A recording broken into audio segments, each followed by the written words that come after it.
ഞാൻ പറയാം മിസ്റ്റർ സജീഷ്, ഞാൻ പറഞ്ഞത് ദയവ് ചെയ്ത് ഞാൻ പറയട്ടെ അല്ല അവരുടെ പരിഹരിച്ചിട്ടില്ല. ആദിവാസി ജീവിതത്തെ കുറിച്ച് തീരെ അജ്ഞരല്ല ഇവിടെ ഇരിക്കുന്ന ആരും. സജീഷ്, ഇപ്പോൾ ഇതിൽ മുൻഗണനാക്രമം നിശ്ചയിച്ചത് ഏത് മാനദണ്ഡ പ്രകാരമാണെന്നൊരു ക്വസ്റ്റ്യൻ റെലവൻ്റ് ആണ്. കാരണം അതൊരു UN ഒരു മാനദണ്ഡമുണ്ട്. UN മാനദണ്ഡം പ്രതി ദിവസം 180 രൂപ വരുമാനമില്ലാത്ത ഒരാൾ അതീവ ദരിദ്രനായി കാണുമെന്നുള്ളതാണ് UN മാനദണ്ഡം. ഏതാണ്ട് അതിന് സമാനമാണ് നിതി ആയോഗിൻ്റെ മാനദണ്ഡം. ഇവിടെ സർക്കാർ അതിദരിദ്രരെ കണ്ടെത്താൻ ഉപയോഗിച്ച മാനദണ്ഡം എന്താണ്? മൾട്ടി ഡയമെൻഷണൽ പോവർട്ടി എന്നൊക്കെ പറയുമ്പോഴും അതിൽ എക്സ്ട്രീം പോവർട്ടി നേരിടുന്നവരെ കണ്ടെത്താൻ സർക്കാരിനൊരു മാനദണ്ഡം ഉണ്ടായിരുന്നെങ്കിൽ ഇപ്പോൾ ഈ ആരോപണം ഉയരുമായിരുന്നു. അതായത് സർക്കാരിൻ്റെ മുൻഗണന മാറിപ്പോയോ? ഏറ്റവും ദരിദ്രരായവരെ പട്ടികയിൽ ഉൾപ്പെടുത്തുന്നതിന് പകരം അതൊരു ഈവനായി സംസ്ഥാനം മുഴുവൻ വിതരണം ചെയ്തൊരു പ്രത്യേകമായ പൂൾ ഉണ്ടാക്കിയതല്ലേ ഇപ്പോൾ ഈ വിമർശനത്തിന് കാരണം? ശ്രീ അജിൻസ്, ഒരു കാര്യം ഇവിടെ ശ്രീമതി മേരി ജോർജ് ഉൾപ്പെടെയുള്ള ആളുകൾ സംസാരിച്ചു. അവർക്ക് അവരുടേതായ ചില താല്പര്യങ്ങളുണ്ട്. കേരളത്തിലെ ഇടതുപക്ഷ ജനാധിപത്യ മുന്നണിയുടെ ക്ഷേമ പ്രവർത്തനങ്ങളെ അവർക്ക് അംഗീകരിക്കാൻ വേണ്ടി കഴിയില്ല. കാരണം അവർ ഒരു വലതുപക്ഷ മുതലാളിത്ത പക്ഷപാതിയായി നിൽക്കുന്ന ഒരു സാമ്പത്തിക വിദഗ്ധയാണ്. അവർക്ക് ആ രീതിയിൽ മുതലാളിത്തത്തിൻ്റെ അളവുകോൽ വെച്ച് മാത്രമേ കാര്യങ്ങളെ കാണാൻ വേണ്ടി പറ്റൂ. അതുകൊണ്ടാണ് അവർ പറഞ്ഞൊരു വാചകത്തിൽ തന്നെയുണ്ട്, സാധാരണക്കാർക്ക് ആനുകൂല്യങ്ങൾ നൽകിയാൽ അവർ തൊഴിലെടുക്കാത്തവരായി മാറും, അവർ ജോലിക്ക് പോവില്ല. അപ്പോൾ ജോലി ആർക്ക് വേണ്ടിയാണ് പോകുന്നതെന്നുള്ളൊരു ചോദ്യം ചോദിക്കേണ്ടി വരും. മുതലാളിക്ക് വേണ്ടി ജോലിക്ക് പോവില്ല, അപ്പോൾ മുതലാളി പ്രയാസത്തിലാകും. ഈ ജോലിക്ക് പോകുന്ന ആളുകളെ ചൂഷണം ചെയ്തിട്ടാണ് മുതലാളിമാർ വളരുന്നതെന്നും അങ്ങനെയാണ് അദാനിയും അംബാനിയും കോർപ്പറേറ്റുകളും വളരുന്നതെന്നും അതുകൊണ്ടാണ് ഇന്ത്യ ഉൾപ്പെടെയുള്ള രാജ്യങ്ങൾ സമ്പന്നരാവുകയും ദരിദ്രർ കൂടുതൽ ദരിദ്രരാവുകയും ചെയ്യുന്നത്. അതിൻ്റെ ബദൽ നയം സ്വീകരിക്കുന്നതാണ് ഇടതുപക്ഷം. അതാണ് ഞങ്ങൾ കേരളത്തിൽ പരിമിതിയിൽ നിന്നുകൊണ്ട് നടപ്പിലാക്കാൻ വേണ്ടി ശ്രമിക്കുന്നത്. അവിടെയാണ് ആനുകൂല്യങ്ങൾ നൽകുന്നത്, ക്ഷേമാനുകൂല്യങ്ങൾ ഉണ്ടാകുന്നത്. ക്ഷേമാനുകൂല്യങ്ങൾ ആരുടെയും ഔദാര്യമായി വന്നതല്ല. സോവിയറ്റ് യൂണിയൻ ഉൾപ്പെടെയുള്ള സോഷ്യലിസ്റ്റ് രാജ്യങ്ങൾ രൂപപ്പെട്ടപ്പോൾ അതിൻ്റെ ഭാഗമായി അവിടെ ജനങ്ങൾക്ക് പൊതു ആരോഗ്യം, വിദ്യാഭ്യാസം ഇതെല്ലാം പൊതുമേഖലയിൽ വരുന്നു. തൊഴിലെടുക്കാനുള്ള സാഹചര്യം, വരുമാനം ഇതെല്ലാം ഉണ്ടാകുമ്പോൾ പെൻഷനുകൾ ഉണ്ടാകുന്നു. ഇതെല്ലാം ഉണ്ടാകുമ്പോൾ മുതലാളിത്ത രാജ്യങ്ങളും ഇത്തരത്തിലുള്ള ക്ഷേമകാര്യങ്ങൾ ചെയ്യാതിരുന്നാൽ തങ്ങൾ അട്ടിമറിക്കപ്പെടും എന്നതിൽ നിന്നാണ് ലോകത്ത് ക്ഷേമകാര്യങ്ങൾ ഉണ്ടാകുന്നത്. ഞാൻ അതിൻ്റെ ഒന്നും വിശദാംശങ്ങളിലേക്ക് പോകുന്നില്ല. അതുകൊണ്ട് അവരുടെ സംസാരത്തിൽ തന്നെ ഉള്ളടക്കം വ്യക്തമാണ്. ഇതൊന്നും ചെയ്യരുത്, തൊഴിലെടുക്കാതെയായി പോകും. ഇതൊക്കെ ആർക്ക് വേണ്ടിയാണ് ചെയ്യുന്നത്? അശരണരായ ആളുകൾക്ക്, പ്രയാസം അനുഭവിക്കുന്ന ആളുകൾക്ക് കൈത്താങ്ങ് നൽകിക്കൊണ്ട് അവരെ സമൂഹത്തിൻ്റെ മുഖ്യധാരയിലേക്ക് കൊണ്ടുവരണം. അതാണ് ഒരു ഇടതുപക്ഷ ലക്ഷ്യം. പണം എല്ലാവർക്കുമായി പരമാവധി നൽകുക എന്നത്. ഇവിടെ അത് ഒരു കാര്യം ഞാൻ സൂചിപ്പിച്ചു എന്ന് മാത്രം, അത് ഈ ചർച്ചയിൽ പറയണമെന്നതുകൊണ്ട് മാത്രം. അവർ UDF ഗവൺമെൻറ് കാലത്ത് പ്ലാനിംഗ് കമ്മീഷനൊക്കെയുള്ള ഒരാൾക്ക് ഇത് അംഗീകരിക്കാൻ എളുപ്പം ആവില്ല. അതുകൊണ്ടാണ് ഞാനത് പറഞ്ഞു വെച്ചത്. ഇപ്പം ഇവർ പറയുന്നത് എലക്ഷൻ സ്റ്റണ്ട് എന്നുള്ള നിലക്കാണ്. എലക്ഷനും ഈ അതിദാരിദ്ര്യ നിർമ്മാർജ്ജന പ്രഖ്യാപനവുമായിട്ട് എന്താ ബന്ധം? മിസ്റ്റർ സജീഷിനോട് അത് പറയാം മേരി ജോർജ്, അതൊന്ന് പൂർത്തിയായിക്കോട്ടെ. അല്ല, പറഞ്ഞോളൂ മാഡം. ഞാനിപ്പോ എന്റെ കാര്യം പറഞ്ഞോട്ടെ, എന്നിട്ട് താങ്കൾ പറയുന്നത് എനിക്ക് കേൾക്കാമല്ലോ. അതായത് മിസ്റ്റർ സജീഷ്,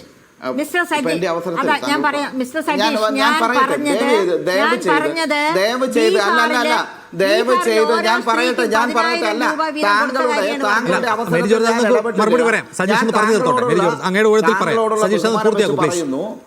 താങ്കളോടുള്ള ബഹുമാനം വെച്ച് പറയുന്നു. എൻ്റെ അവസരത്തിൽ എനിക്ക് പറയാനുള്ള കാര്യങ്ങൾ പറയാൻ അതിൻ്റെ ഇടയിൽ ഇടപെടരുത്. ഇത്തരം വിഷയങ്ങളാവുമ്പോൾ ഏതെങ്കിലും കാര്യങ്ങൾ വിട്ടുപോയാൽ പോലും അത് തെറ്റിദ്ധാരണയും ചിലപ്പോൾ മറ്റ് രീതിയിലേക്കും വ്യാഖ്യാനിക്കപ്പെടുമെന്നുള്ളതുകൊണ്ടാണ്. അതുകൊണ്ട് അവധാനതയോടുകൂടി മാത്രമേ മറ്റ് വിവാദ വിഷയങ്ങൾ പറയുന്ന പോലെ ഇതിൽ പറയാനാവില്ല.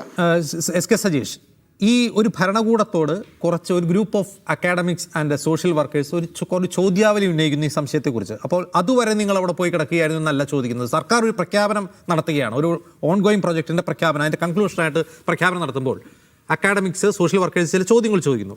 ആ ചോദ്യം ചോദിക്കുന്നത് പോലും അസഹിഷ്ണുതയാണ്. ഇപ്പോൾ ഇന്ന് ബെന്യാമിനെ പോലെ ഒരു എഴുത്തുകാരൻ അവരെ ബഹിരാകാശത്തേക്ക് അയക്കണം, വാണത്തിൽ കയറ്റി എന്നൊക്കെ പറഞ്ഞാൽ വളരെ മോശമായ ഭാഷയിൽ ശകാരിക്കുന്നതും കണ്ടു. അതെന്തുമാവട്ടെ, പക്ഷേ വയനാട് ദാരിദ്ര്യമുക്തമായി എന്ന് വയനാട് ജില്ലക്കാരനായ OR കേളു പ്രഖ്യാപിക്കുമ്പോൾ അത് എത്രമാത്രം അപ്സേഡായിരിക്കും എന്ന് അദ്ദേഹത്തിന് പോലും അറിയില്ലേ സജീഷ്?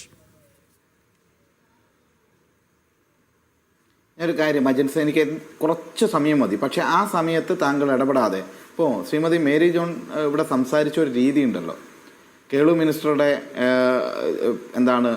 ജാതിയും മറ്റു കാര്യങ്ങളൊക്കെ പരിശോധിച്ച് അദ്ദേഹത്തിന് ഈ ആദിവാസികളുടെ വിഷയത്തിൽ ഇടപെടാൻ വേണ്ടി പറ്റും. പിന്നെ ആർക്കാണ് ഈ ഇവർക്കാണോ ഇടപെടരുതെന്ന് പറഞ്ഞിട്ട് അദ്ദേഹം പറഞ്ഞു തീർത്തോട്ടെ. നിങ്ങളുടെ നാട്ടുകാരനായതുകൊണ്ട് മര്യാദകേട് പറഞ്ഞാൽ കേൾക്കണമെന്നാണോ?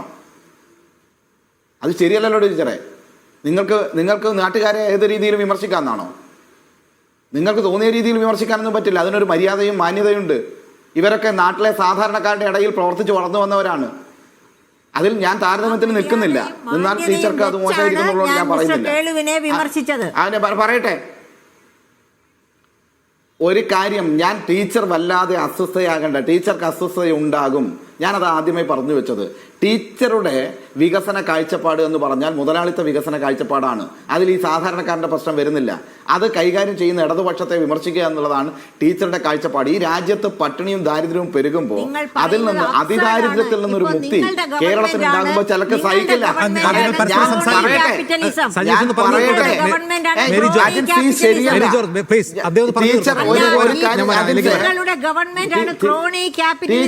ടീച്ചർക്ക് എന്തെല്ലോ അറിയാന്നുള്ള രീതിയിൽ മേരി ജോർജ് അദ്ദേഹം പറഞ്ഞു തീർത്തോട്ടെ, മറുപടി കൊടുക്കാലോ. ക്രോണി ക്യാപിറ്റലിസം ടീച്ചർ എന്നെ പഠിപ്പിക്കണ്ട, മനസ്സിലായോ? അതിനെക്കുറിച്ച് വേണമെങ്കിൽ ഞാൻ പറയാം. അപ്പോൾ ഒരു കാര്യം അതല്ല, ടീച്ചർക്ക് കുറെ കാര്യങ്ങൾ അറിയാം, ഞങ്ങളൊന്നും അറിയാത്തവരാണെന്നുള്ള രീതിയിൽ സംസാരിക്കരുത്. ടീച്ചറുടെ സാമ്പത്തിക ശാസ്ത്രം വേറെയാണ്, ഞങ്ങളുടെ സാമ്പത്തിക ശാസ്ത്രം വേറെയാണ്. ആ സാമ്പത്തിക ശാസ്ത്രത്തിൽ ടീച്ചർ പറഞ്ഞ കാര്യങ്ങൾ ഉണ്ടാവില്ല. അതാ പ്രശ്നം. ഞങ്ങൾ ഇവിടുത്തെ പാവപ്പെട്ടവർക്ക് പെൻഷൻ കൊടുക്കും, ടീച്ചർക്ക് അത് സഹിക്കില്ല. അത് കൈക്കൂലി പോലെ ടീച്ചർ കാണും. ഇവിടുത്തെ നേരത്തെ ടീച്ചർ പറഞ്ഞല്ലോ 35-നും 60-നും ഇടയ്ക്കുള്ള വീട്ടമ്മമാർക്ക് 1000 രൂപ കൊടുക്കുന്ന ഒരു പ്രശ്നം പോലെയാണ് ടീച്ചർ അവതരിപ്പിക്കുന്നത്. ഞങ്ങളത് കൊടുക്കും. അതെന്തിനാണ്? വോട്ടിന് വേണ്ടിയിട്ടല്ല. ഈ കേരളമാണ് രാജ്യത്തിന് മാതൃകയായി സ്ത്രീകൾക്ക്, കേരളത്തിലെ മുഴുവൻ സ്ത്രീകൾക്ക് സുരക്ഷിതമാകുന്ന ഗവൺമെന്റ് ഏതെങ്കിലും ഒരു ആനുകൂല്യം കിട്ടുന്ന ഇന്ത്യയിലെ ഏക പ്രദേശമായി മാറ്റുന്നു. അത് ഞങ്ങളുടെ കാഴ്ചപ്പാടാണ്. അതിന്റെ ഭാഗമായി സ്ത്രീ ശാക്തീകരണമുണ്ട്. ഞങ്ങൾക്ക് വിവിധങ്ങളായ കാഴ്ചപ്പാടുണ്ടായിരുന്നു. അതിനാണ് കുടുംബശ്രീ വന്നത്. ജനകീയ ആസൂത്രണം മറ്റൊരു കാഴ്ചപ്പാടാണ്. അതിലൂടെയാണ് പ്രാദേശിക വികസനം ഉണ്ടായത്. ഞങ്ങൾക്ക് അങ്ങനെ കാഴ്ചപ്പാടുണ്ട്. ഭൂമിയുടെ അവകാശമായിട്ട് 57 ഗവൺമെന്റ് ഭൂപരിഷ്കരണം നടപ്പിലാക്കി. സമ്പൂർണ്ണ വിദ്യാഭ്യാസ നിയമം വന്നു. അതിലൂടെയൊക്കെ കേരളം മാറിയിട്ടുണ്ട്. ഞാനത് ചരിത്രത്തിലേക്ക് പോകുന്നില്ല. ടീച്ചർക്ക് അത് ഉൾക്കൊള്ളാൻ വേണ്ടി പറ്റില്ല എന്ന് വേറെ കാര്യം. പക്ഷേ ഒരു കാര്യം, ഇവിടെ അതിദാരിദ്ര്യം എന്ന് പറയുന്നത് ടീച്ചറോ അല്ലെങ്കിൽ ഇവിടുത്തെ കോൺഗ്രസ് പ്രതിനിധിയോ അതിൻ്റെ ഇതിൽ നിന്ന് മാറിക്കൊണ്ട് ഇവിടെ കിറ്റ് കിട്ടുന്നുണ്ട്, അല്ലെങ്കിൽ കിറ്റ് വാങ്ങുന്ന ആളുകളുണ്ട്, പിന്നെ അല്ലെങ്കിൽ റേഷൻ അന്ത്യോദയ അന്നപൂർണയുടെ റേഷൻ ലഭിക്കുന്ന ആളുകൾ അവർ പിന്നെ 5,90,000 ഉണ്ട് എന്ന് പറയുകയാണ്. അതല്ല ഇതിൻ്റെ മാനദണ്ഡം. ഇപ്പോൾ ദരിദ്രരും അതിദരിദ്രവുമുള്ള 1-2 വ്യത്യാസം. ഇതിൻ്റെ ഒരു മാനദണ്ഡം, അടിസ്ഥാന മാനദണ്ഡം നേരത്തെ തയ്യാറാക്കിയിരുന്നല്ലോ. ആ മാനദണ്ഡ പ്രകാരം തന്നെയുള്ള കാര്യം ഞാൻ പറയാം. അത് പ്രസിദ്ധീകരിച്ച മാനദണ്ഡമാണ്. അതിൻ്റെ അടിസ്ഥാനത്തിലുള്ള കാര്യം മാത്രം ഞാൻ പറയാം. അതിൽ ഒന്ന്, ദരിദ്രർ സ്വന്തമായി സ്ഥലമുള്ള പരിമിതമായ സൗകര്യങ്ങളാണെങ്കിലും ഓരോ വ്യക്തികൾക്കും ആപേക്ഷികമായ സ്ഥലമുള്ള ചെറിയ വീടുകളുള്ള കുടുംബം, അത് ദരിദ്രരിൽ പെടും. അതിദരിദ്രം എന്ന് പറയുമ്പോൾ വീടും സ്ഥലവും ഇല്ലാതെ തെരുവിൽ അലയുന്ന കുടുംബം. അന്ത്യോദയ അന്നപൂർണ പദ്ധതി, രണ്ടാമത്തത് അന്ത്യോദയ അന്നയോജന പദ്ധതിയിൽ ഭക്ഷ്യധാന്യം ലഭിക്കുന്ന തൊഴിലുറപ്പ് പദ്ധതിയിൽ തൊഴിൽ എടുക്കുന്നവരുള്ള അടിസ്ഥാന ജീവിത സാഹചര്യമുള്ള ഒരു കുടുംബം ദരിദ്രരാണ്. എന്നാൽ അതിദരിദ്രർ റേഷൻ കാർഡ് ഇല്ലാത്ത, ഭക്ഷ്യധാന്യം ലഭ്യമാകാത്ത, തൊഴിലെടുക്കാൻ ശേഷിയില്ലാത്ത കുടുംബം. എന്നാൽ ഇപ്പുറത്ത് ദരിദ്രർ എന്ന് പറയുന്നത് കിടപ്പ് രോഗികളുള്ള കുടുംബം. എന്നാൽ കുടുംബാംഗങ്ങൾ തൊഴിലെടുക്കുന്ന ദരിദ്ര കുടുംബം, ദരിദ്രരല്ല പെടുക. കുടുംബത്തിലെ കിടപ്പ് രോഗിയെ പരിപാലിക്കുന്നത് മൂലം തൊഴിൽ ശേഷിയുള്ള അവശേഷിക്കുന്ന ആൾക്ക് പോലും തൊഴിൽ ചെയ്യാൻ കഴിയാത്ത വരുന്ന ഒരു ദരിദ്ര കുടുംബം, അതാണ് അതിദരിദ്രർ. വയോജനങ്ങളുള്ളൊരു ദരിദ്ര കുടുംബം. എന്നാൽ വയോജനങ്ങൾ മാത്രമുള്ള ആർക്കും തൊഴിലെടുക്കാൻ, അതായത് പ്രായമുള്ളവർ മാത്രം ഉള്ള ആർക്കും തൊഴിലെടുക്കാൻ ശേഷിയില്ലാത്തത് ദരിദ്ര കുടുംബം. അതുപോലെ തന്നെ ആഹാരത്തിന്റെ കാര്യത്തിൽ ഇത് രണ്ടും തമ്മിലുള്ള വ്യത്യാസം വേണമെങ്കിൽ ഒന്ന് പറയാം. ഇവർ മാനദണ്ഡത്തിന്റെ ചോദിച്ചുകൊണ്ടാണ് ആഹാരത്തിൽ ദരിദ്രർ സ്വന്തമായോ തവണയാണ് വായിക്കുന്നത്. ആദിവാസികൾ കൂടുതലായി വന്നില്ല എന്നാണ് ചോദ്യം. ഇതിന് ഏറ്റവും അർഹരായ, ഈ മാനദണ്ഡ പ്രകാരം അതിന് ഏറ്റവും അർഹരായ ആദിവാസികളാണ്.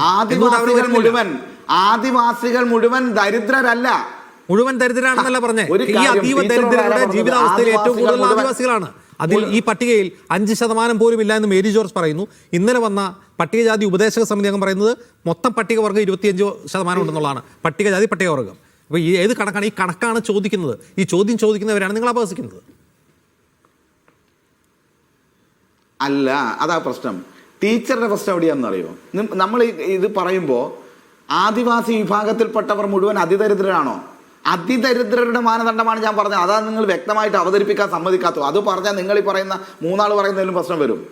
അതിദരിദ്രർ എന്ന മാനദണ്ഡത്തിൽ നിന്നാണ് അവരെ മോചിപ്പിക്കുന്നത്. ഭക്ഷണം കഴിക്കാത്തവർ എത്ര ആളുണ്ട് ടീച്ചർ? ആ ഭക്ഷണം കഴിക്കാൻ ഈ ഭക്ഷണം പോലും ഇല്ലാത്ത ആളുകളുടെ എണ്ണം എടുക്ക്. അങ്ങനെ എടുക്കും ഭക്ഷണം കഴിക്കാത്ത ആദിവാസികളുണ്ടോ? അവരുടെ പ്രശ്നം പരിഹരിച്ചിട്ടില്ലേ?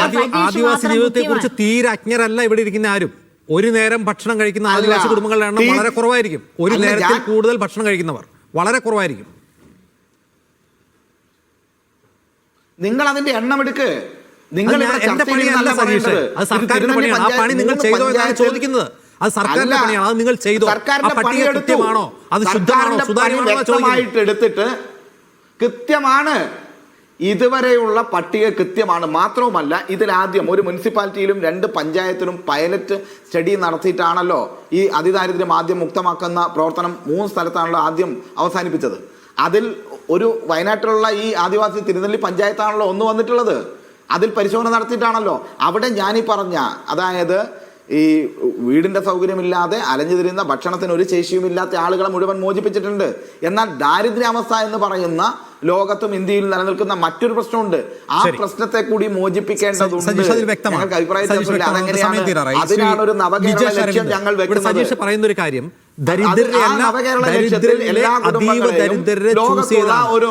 അതിനെ സംസ്ഥാന സർക്കാരിന് അതിൻ്റെതായ മാനദണ്ഡം നിജേഷ്, ആ മാനദണ്ഡമാണ് പ്രയോഗിച്ചത്. ആ മാനദണ്ഡം ചിലപ്പോൾ നീതി ആയോഗിന്റെ മാനദണ്ഡം ആവണമെന്നില്ല, യുഎന്നിന്റെ മാനദണ്ഡമാവണമെന്നില്ല, സർക്കാരിന്റെ ഒരു മാനദണ്ഡം പ്രസിദ്ധപ്പെടുത്തിയ മാനദണ്ഡമാണ് സജീഷ് പറയുന്നത്. ഒരു സർക്കാർ അങ്ങനെയല്ലേ പ്രവർത്തിക്കുക നിജേഷ്? എല്ലാ സർക്കാരിനും അവരുടേതായ നയവും പോളിസിയും മാനദണ്ഡങ്ങളും ഉണ്ടാവില്ലേ? 2021 ജൂലൈ 16 അടിസ്ഥാനത്തിൽ തന്നെയാണ് ഈ മാനദണ്ഡങ്ങൾ വന്നിട്ടുള്ളത്. ശരി നിജേഷ്, മറുപടി. നിജേഷ് കേട്ടോ? നിജേഷ് കേൾക്കാമോ? നിജേഷ് എന്തോ പ്രശ്നമുണ്ട്. ശ്രീ മേരി ജോർജ്, ഒരു സർക്കാർ ഒരു പ്രൊജക്ട് നടപ്പാക്കുമ്പോൾ അവർക്ക് അവരുടേതായ മാനദണ്ഡം ഉണ്ടാവും. ആ മാനദണ്ഡം നീതി ആയോഗിൻ്റെയും യുഎന്നിൻ്റെയും മാനദണ്ഡത്തിന് അടിസ്ഥാനത്തിലാവണമെന്നില്ല.